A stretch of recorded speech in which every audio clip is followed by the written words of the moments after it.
Hello, hope you're doing good. In this video, I will be showing you how to make Google Drive link accessible to everyone. The first thing you want to do is upload your file or folder.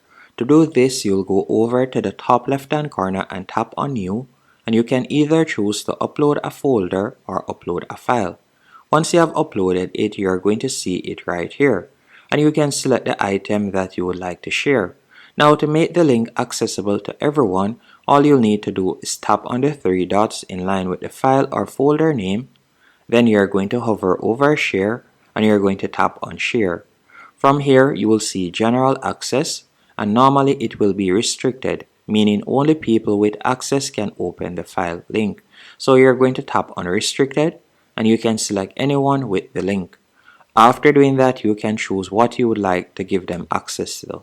So would you like them to be able to download and customize it? If that is the case, you can tap right where you see Viewer and you could select Editor. By selecting Editor, if you were to share it, this person will now be able to download it and also customize whatever you're sharing to their liking. So for example, I'm sharing a PDF. They'll be able to download the PDF and also edit it.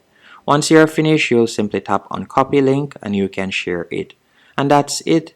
Hope you found this tutorial helpful and informative. If you did, be sure to hit the like button and subscribe.